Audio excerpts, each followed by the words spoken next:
সেই শক্তিই কিন্তু আমাদের এগিয়ে যাওয়ার প্রেরণা।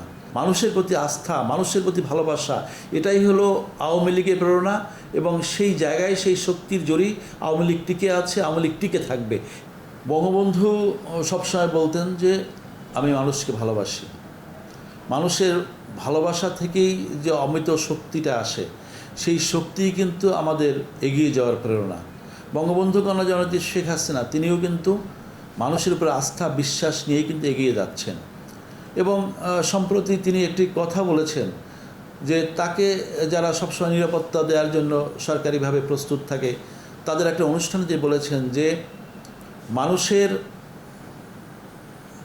শক্তি হলো আমার সবচেয়ে বড় শক্তি এবং সেই শক্তির গুণই আমি বেঁচে আছি।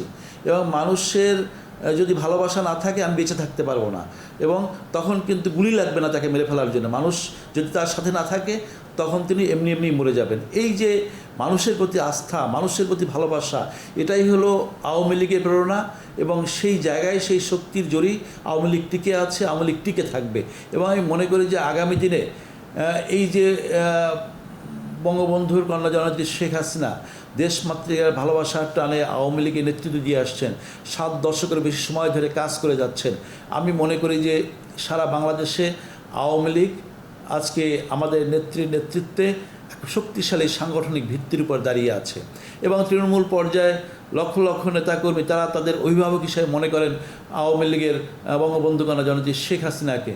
অন 11-এর সময়, সেই সময় দেখা গিয়েছে যে দলের মধ্যে এক ধরনের ষড়যন্ত্র ছিল, দলের বাইরে তো ছিলই, কিন্তু সাধারণ তৃণমূলের নেতাকর্মীরা তারা কিন্তু এক কথায় সায় দিয়েছিল যে শেখ হাসিনাকে বাদ দিয়ে বাংলাদেশে ইলেকশন হবে না, শেখ হাসিনাকে সাথে নিয়ে ইলেকশনটা করতে হবে।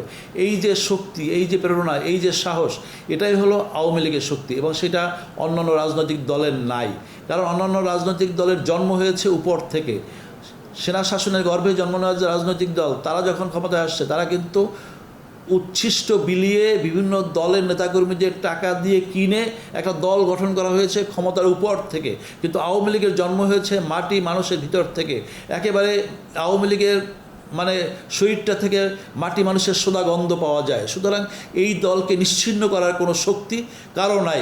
সুতরাং আমরা মনে করি বঙ্গবন্ধুর যে দোয়া আশীর্বাদ টুঙ্গিপাড়ায় তিনি শুয়ে আছেন, সেটি এই দলের প্রতি আছে, আমাদের নেত্রীর প্রতি আছে। এবং আমাদের সাহসের কেন্দ্রবিন্দু, আবেগের কেন্দ্রবিন্দু বঙ্গবন্ধু কন্যা জননেত্রী শেখ হাসিনা। তার সাহসে ভর করে, তার নেতৃত্বে ভর করে এই আওয়ামী লীগ এগিয়ে যাবে যুগ যুগ ধরে। আওয়ামী লীগকে কেউ দাবায় রাখতে পারবে না।